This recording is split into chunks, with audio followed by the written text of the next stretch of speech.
صلوات ربي وسلامه على النبي الأمين نبينا وحبيبنا وقدوتنا وإمام المرسلين محمد بن عبد الله وعلى آله وصحبه ومن سار على نهجه واهتدى بهداه إلى يوم الدين أما بعد প্রশংসা মাত্রই সে মহান অধিপতি আল্লাহ সুবহানাহু ওয়া তাআলা নিমিত্তে যিনি আমাদেরকে সৃষ্টি করে পৃথিবীর বুকে প্রেরণ করেছেন এবং জান্নাতে যাওয়ার রাস্তাকে সহজ করে দিয়েছেন। আসুন আমরা সেই মহান অধিপতির দরবারে অবনত মস্তকে কালিমাতুশ শুকর আদায় করি, পড়ি আলহামদুলিল্লাহ। অতঃপর সালাত সালাম এবং অবারিত শান্তির ধারা বর্ষিত হোক প্রাণপ্রিয় নবী সাইয়্যিদুল মুরসালিন আল্লাহ সুবহানাহু ওয়া তাআলা যাকে বিশ্ব মানবতার শ্রেষ্ঠ আদর্শ শিক্ষক হিসেবে প্রেরণ করেছিলেন, খাতামুল আম্বিয়া প্রিয় নবী মুহাম্মদ রাসূলুল্লাহ সাল্লাল্লাহু আলাইহি ওয়াসাল্লামের প্রতি শত কোটি দরুদ এবং শান্তির ধারা বর্ষিত হোক। আমরা পড়ি সাল্লাল্লাহু আলাইহি ওয়াসাল্লাম। প্রাণপ্রিয় উপস্থিতি, সম্মানিত সাথী ভাই বন্ধুগণ, ইমাম মুহাম্মদ বিন আব্দুল ওয়াহাব রাহিমাহুল্লাহর অনবদ্য গ্রন্থ উসুলুল ঈমান থেকে আমরা আকীদা বিষয়ে ধারাবাহিক আলোচনা করছিলাম। সেই ধারাবাহিকতা অনুযায়ী আজকে অত্যন্ত গুরুত্বপূর্ণ একটি বিষয়ে আলোচনা করা হবে, আল্লাহ যদি তৌফিক দান করেন ইনশাআল্লাহ তাআলা। সে বিষয়টি হচ্ছে যে আল্লাহ সুবহানাহু ওয়া তাআলা মানুষের ভাগ্য লিপিবদ্ধ করেছেন। আমরা সেটা সবাই জানি এবং গত ক্লাসেও আমরা সেটা আলোচনা করেছি। কিন্তু প্রশ্ন হলো যে তাহলে কি আমরা সেই লিখিত তাকদীরের উপরে ভরসা করে হাত গুটিয়ে বসে থাকবো না? আমরা কেন কাজ করব? কাজ করার প্রয়োজনীয়তা কি? এটা কতটুকু যৌক্তিক? সে বিষয়টা নিয়ে আজকে আমাদের আলোচনার অবতারণা ইনশাআল্লাহ তাআলা। ইমাম মুহাম্মদ বিন আব্দুল ওয়াহাব রাহিমাহুল্লাহ আকীদার মৌলিক বিষয়গুলো তার এই গ্রন্থে আলোচনা করেছেন। আমরা এর আগের ক্লাসে তাকদীর বিষয়ে আলোচনা করেছিলাম। আমরা জানি যে তাকদীরের প্রতি ঈমান আনা এটি একজন মুমিনের জন্য অপরিহার্য বিষয়। এর প্রতি ঈমান আনা ব্যতিরেকে কেউ ঈমানদার হতে পারবে না, কারণ ঈমানের যে 6টি রকন বা খুঁটি রয়েছে তার মধ্যে তাকদীর বা ভাগ্যের ভালো মন্দের প্রতি ঈমান আনা একটি। প্রিয় বন্ধুগণ, আমরা এটাও জেনেছি যে তাকদীর হচ্ছে রব্বুল আলামিনের অত্যন্ত গোপনীয় এবং রহস্যের চাদরে আবৃত একটি বিষয়, যে সম্পর্কে তিনি কোনো নৈকট্যপ্রাপ্ত ফেরেশতা অথবা তার কোনো নবী বা রাসূলকে অবহিত করেননি। এই বিষয়টি সম্পূর্ণ তারা ইলমে গায়েব বা অদৃশ্যের জ্ঞানে সংরক্ষণ করেছেন। এটি সম্পূর্ণ ইলমে গায়েব তথা আল্লাহ সুবহানাহু ওয়া তাআলার একান্ত জ্ঞানের মধ্যে সংরক্ষিত বিষয়, যেটা তিনি লিপিবদ্ধ করেছেন লাওহে মাহফুজের মধ্যে, এবং এই বিষয়টি তিনি কাউকে জানানোর সুযোগ দেন নাই। ইতিপূর্বে আমরা এই তাকদীরের 4টি স্তর সম্পর্কেও জেনেছি যে তাকদীরের প্রতি ঈমান আনলে 4টি জিনিসের প্রতি ঈমান আনতে হবে। সেই 4টি জিনিসের মধ্যে প্রথম কি ছিল?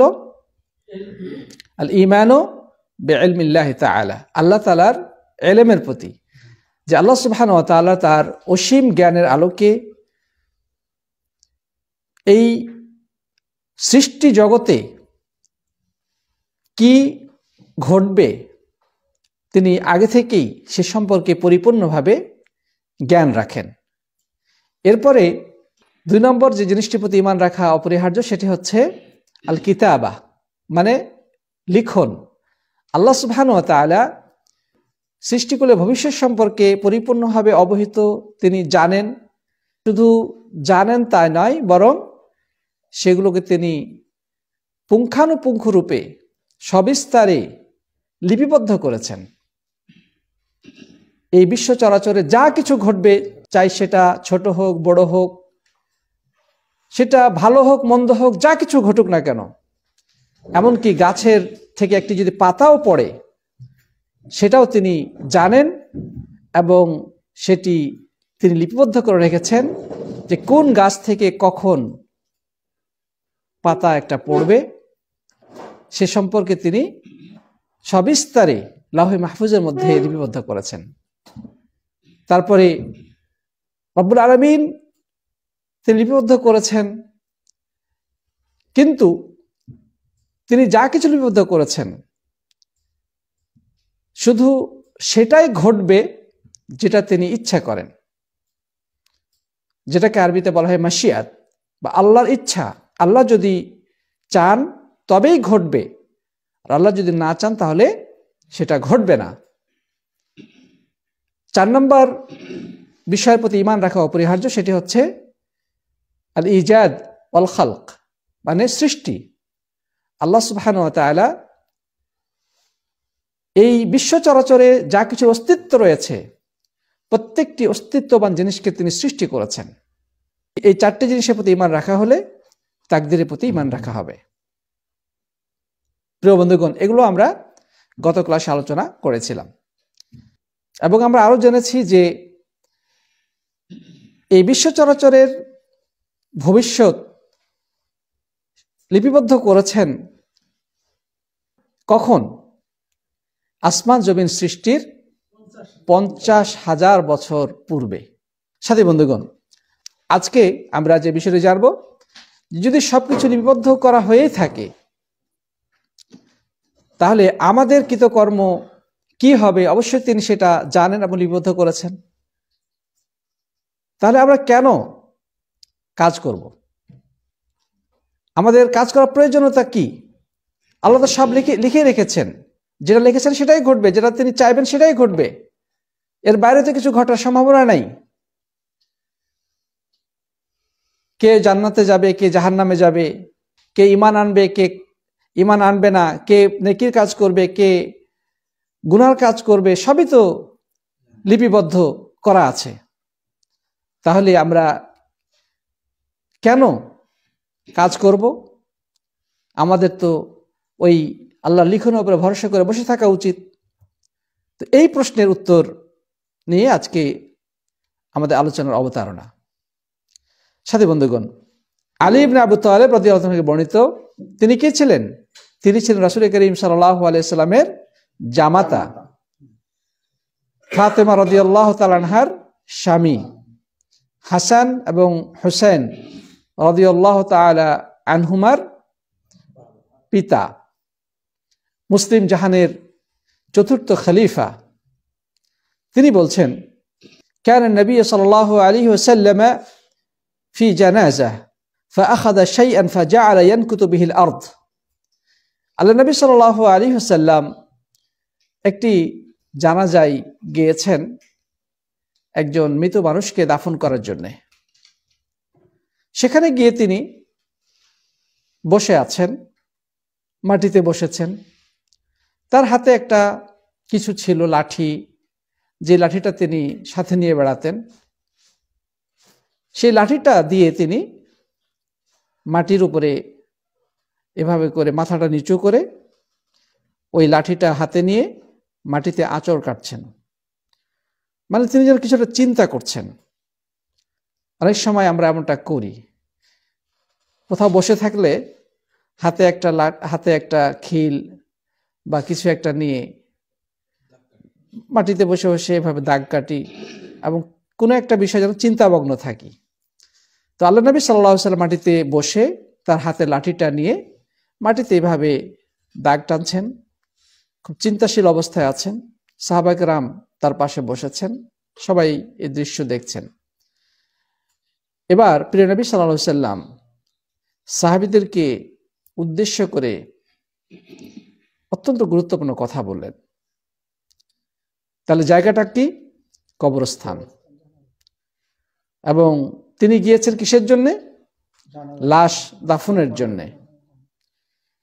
সেখানে তিনি সাহাবীদেরকে নিয়ে এভাবে মাটিতে বসে মাটিতে তিনি তার হাতে লাঠিটা দিয়ে দাগ কাটছেন এবং খুব চিন্তামগ্ন অবস্থায় রয়েছেন। তারপরে সাহাবীদেরকে উদ্দেশ্য করে তিনি বললেন যে, মা মিনকুম মিন আহাদিন ইল্লা ক্বাদ কুতিবা মাকআদুহু মিনান নার ওয়া মাকআদুহু মিনাল জান্নাহ, যে তোমাদের মধ্যে প্রত্যেকটি মানুষের জান্নাতের আসন বা জাহান্নামের আসন লিপিবদ্ধ করা হয়ে গেছে। বিষয়টি খুবই ভয়ঙ্কর এবং চিন্তার বিষয়। মানে আমাদের জান্নাত এবং জাহান্নাম অলরেডি নির্ধারিত হয়ে গেছে। সাহাবীদের মধ্যে স্বাভাবিকভাবেই প্রশ্ন উদিত হলো, ক্বালু ইয়া রাসূলুল্লাহ আফালা নাত্তাকিলু আলা কিতাবিনা ওয়া নাদাউল আমাল, তাহলে কি আমরা আমাদের লিখনের উপরে ভরসা করে কাজ কাম ছেড়ে দিয়ে বসে থাকবো না? প্রশ্নটা কিন্তু অযৌক্তিক না। কারণ আল্লাহ নবী সাল্লাল্লাহু আলাইহি সাল্লাম কি বললেন, যে তোমাদের প্রত্যেক ব্যক্তির জান্নাত কিংবা জাহান্নামের আসন নির্ধারিত হয়ে গেছে। অর্থাৎ সে জান্নাতে যাবে নাকি জাহান্নামে যাবে সেটা রব্বুল আলামিন আগেই ফয়সালা করে ফেলেছেন। তো স্বাভাবিকভাবেই এই প্রশ্নটা উকি দেওয়ার কথা, যদি ফয়সালা হয়েই থাকে তাহলে আমরা তো কষ্ট করব কেন? ওদের পরিশ্রম করার প্রয়োজনটাই কি?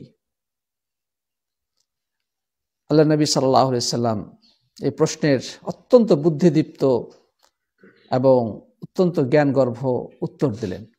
তিনি বললেন, ই'মালু ফাকুল্লুন মুয়াসসারুন লিমা খুলিকা লাহ, তোমরা আমল করো, কেননা প্রত্যেকটি মানুষকে যেই উদ্দেশ্যে সৃষ্টি করা হয়েছে সেই কাজ করা সহজ করে দেওয়া হবে। সুবহানাল্লাহ। অর্থাৎ তোমাদের দায়িত্ব কি করা? আমল করে যাওয়া। আল্লাহ এবং তার রাসূল যা আদেশ করবেন তোমাদের কাজ সেগুলো বাস্তবায়ন করা। আল্লাহ তাআলা তোমাদেরকে যেই উদ্দেশ্যে সৃষ্টি করেছেন, জান্নাতের জন্য যদি সৃষ্টি করে থাকেন তাহলে জান্নাতে যাওয়ার পথ সহজ করে দেবেন এবং ওই কাজটা করার তৌফিক দান করবেন। আর যদি জাহান্নামের জন্য সৃষ্টি করে থাকেন তাহলে তোমাদের জন্য আল্লাহর ইবাদত করার পথকে তিনি সহজ করবেন না। সুতরাং তোমাদের যেটা কাজ হবে আমল করা, আল্লাহ যা আদেশ করেন এবং রাসূল যা আদেশ করেন সেটা বিনা প্রশ্নে আমল করে যাওয়া।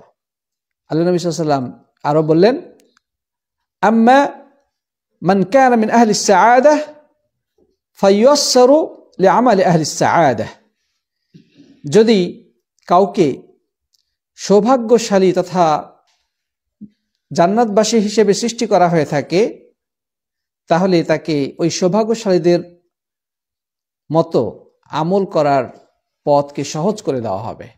ওয়া আম্মা মান কানা মিন আহলি শাকাওয়াহ ফায়ুয়াসসারু লিআমালি আহলি শাকাওয়াহ, আর কাউকে যদি ওই হতভাগ্যদের অন্তর্ভুক্ত হিসেবে সৃষ্টি করা হয়, অর্থাৎ জাহান্নামী হিসেবে সৃষ্টি করা হয়, তাহলে ওই হতভাগ্যদের মতোই আমল করার পথকে সহজ করে দেওয়া হবে।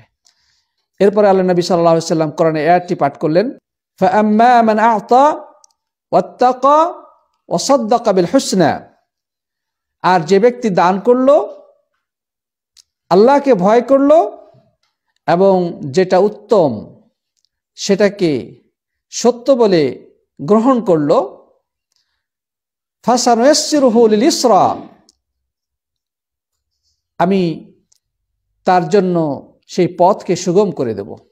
ওয়া আম্মা মান বাখিলা ওয়াস্তাগনা, আর কেউ যদি কৃপণতা করে এবং নিজেকে মুখাপেক্ষীহীন ভাবে, নিজেকে সবকিছু থেকে অভাবমুক্ত মনে করে, যে না আমার জান্নাতেরও দরকার নাই, জাহান্নামের দরকার নাই, আল্লাহ রাসূলের কিচ্ছু প্রয়োজন নাই, দ্বীনের প্রয়োজন নাই, সে নিজেকে যদি সব দিক থেকে অভাবমুক্ত মনে করে, ওয়া কাযযাবা বিল হুসনা, এবং যা উত্তম তাকে মিথ্যা বলে সে মনে করে, ফাসানুয়াসসিরুহু লিল উসরা, আমরা কঠোর পথকে তার জন্য সুগম করে দেব।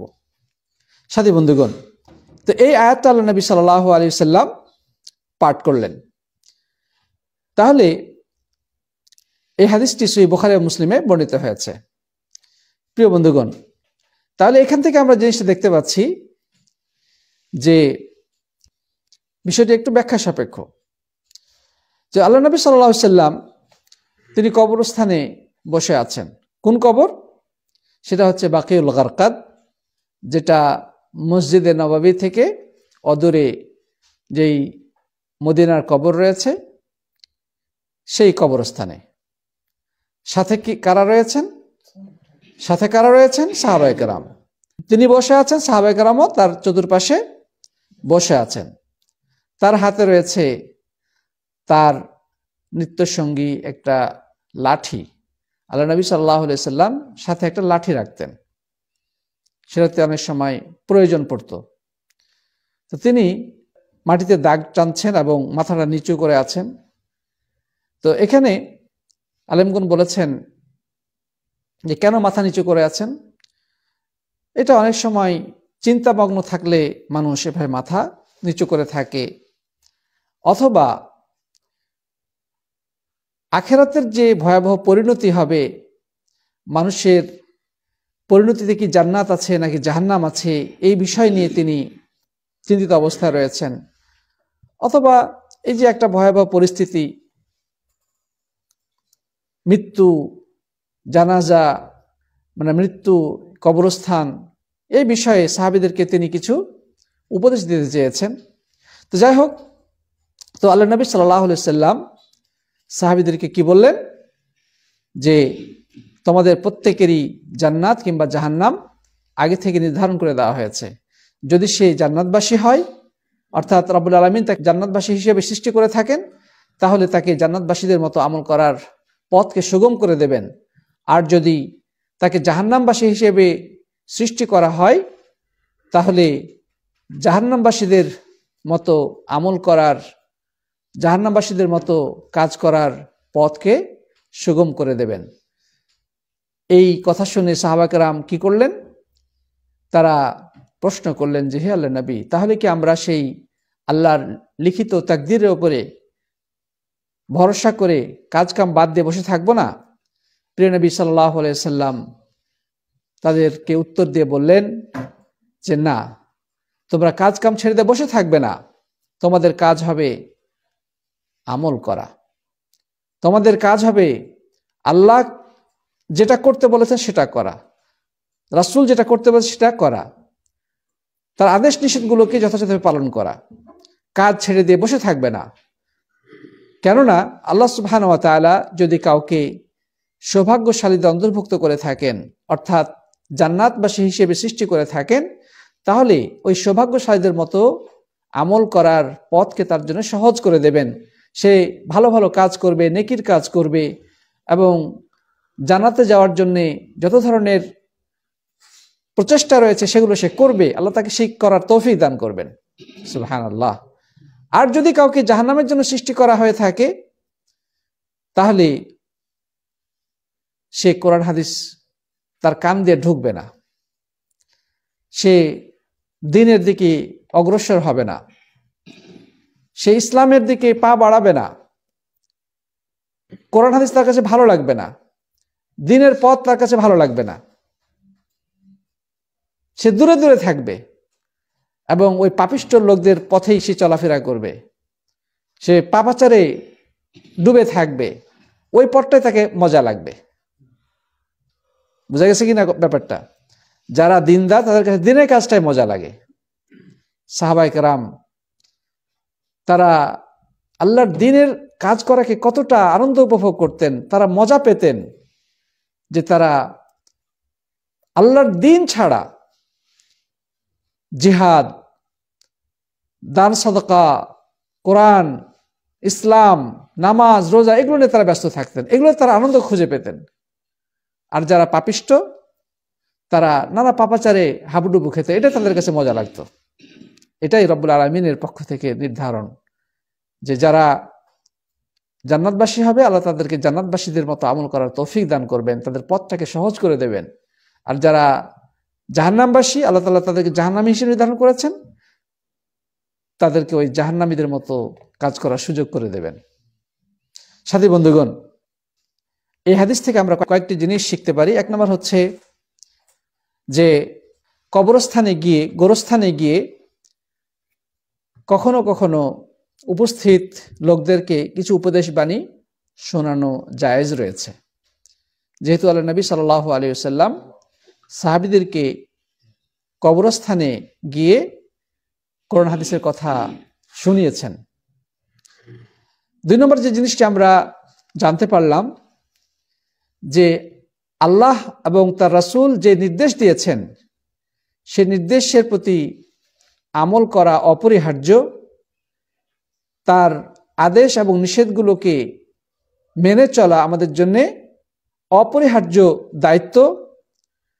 আর অদৃশ্যের বিষয়ে মাথা ঘামানো উচিত নয়, কারণ তাকদিরে কার কি লেখা আছে এটি হচ্ছে অদৃশ্যের বিষয়, এটা একমাত্র আল্লাহ তাআলাই ভালো জানেন।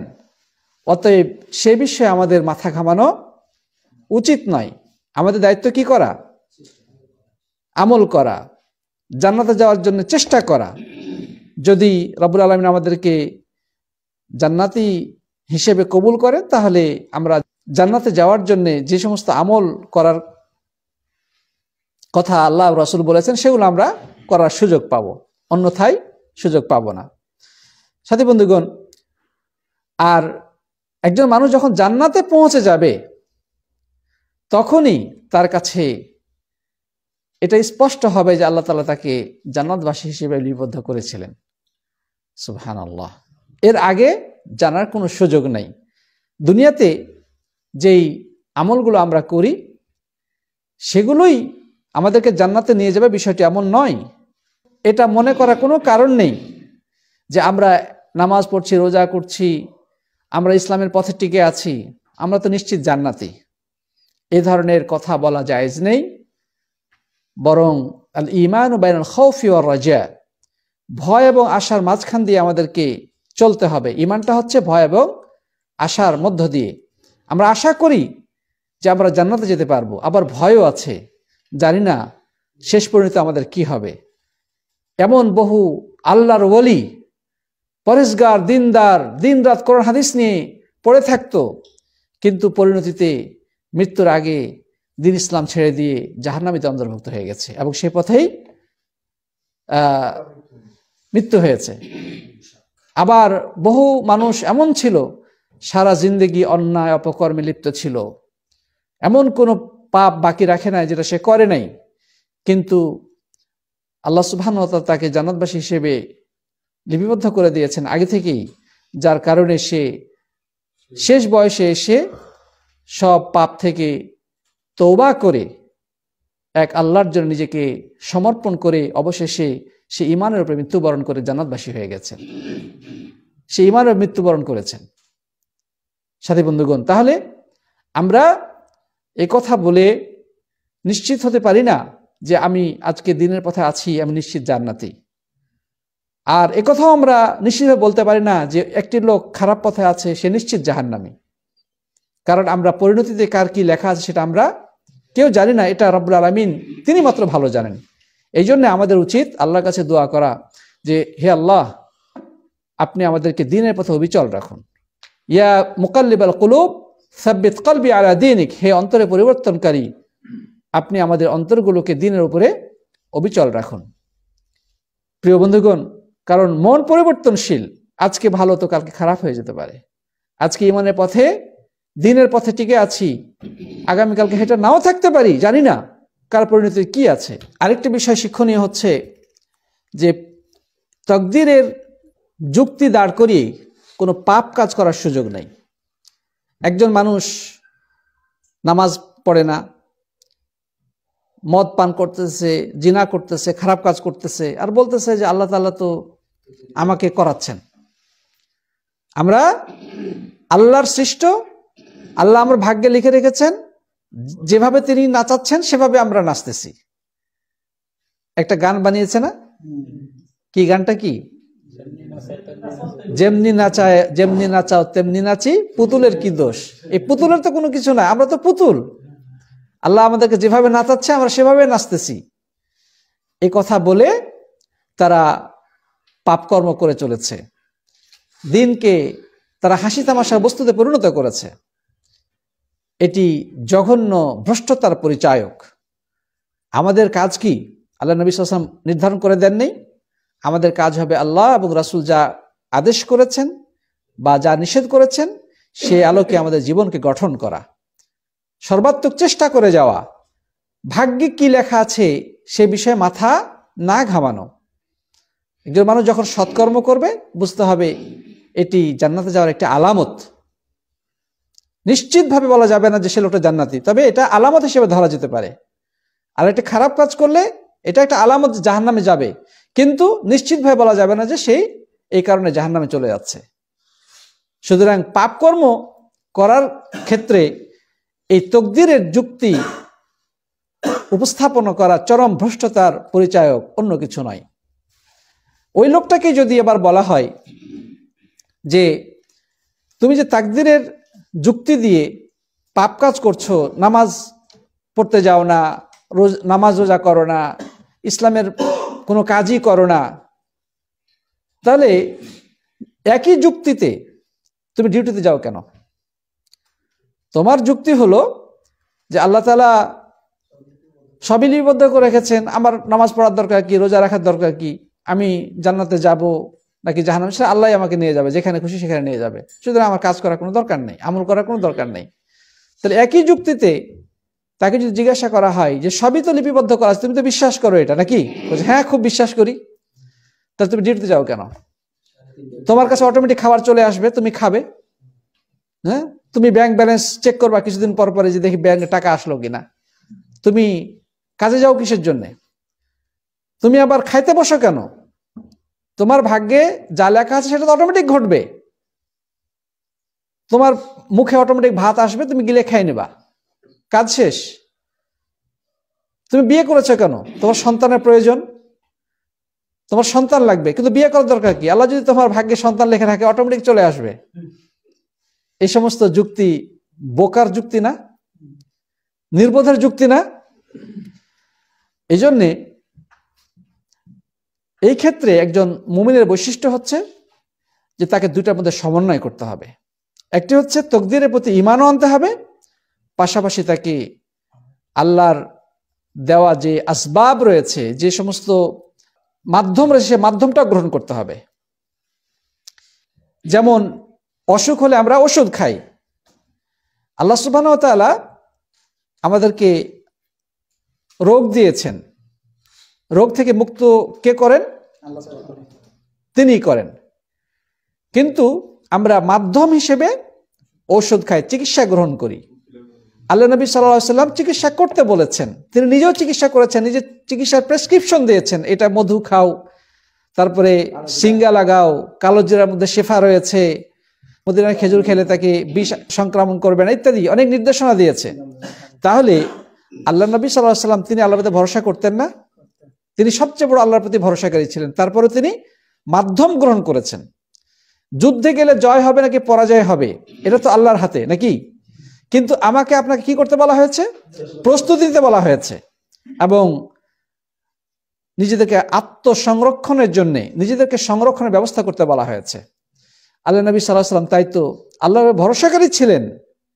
তারপরে তিনি যুদ্ধে যাওয়ার আগে তিনি মাথায় শিরস্ত্রাণ পরতেন, তিনি লৌহ বর্ম পরিধান করতেন যেন কাফেরের তরবারির আঘাত তার শরীরে না লাগে।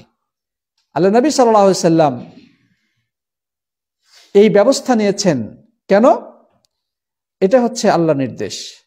আল্লাহর ভরসাও করতে হবে, আবার ব্যবস্থাও গ্রহণ করতে হবে। আপনি সন্তান চান, আল্লাহর কাছে বলে আল্লাহ তুমি আমাকে একটা সন্তান দাও, আল্লাহ তাআলা আসমান থেকে সন্তান নাজিল করে দিবেন? আপনাকে এটা ব্যবস্থা নিতে হবে, মাধ্যম নিতে হবে। সে মাধ্যমটা কি? বিয়ে করা। এখন বিয়ে করা হলো এবং স্বামী স্ত্রীর মিলন হলো, অন্যরা যা করে সে তাই করলো। এখন হতে পারে সন্তান হবে অথবা হবে না। আল্লাহ সুবহানাহু ওয়া তাআলা যদি লিপিবদ্ধ করে রাখেন তাহলে সন্তান হবে, আর যদি লিপিবদ্ধ না করে রাখেন সন্তান হবে না। কিন্তু তার দায়িত্বটা কি? মাধ্যমটা গ্রহণ করতে হবে তাকে। সে মাধ্যম গ্রহণ ছাড়াই যদি সন্তানের আশা করে তাহলে সেটা হবে বোকামি। ঠিক না ঠিক? কৃষক মাঠে কাজ করবে, কাজ করাটা তার জন্য জরুরি।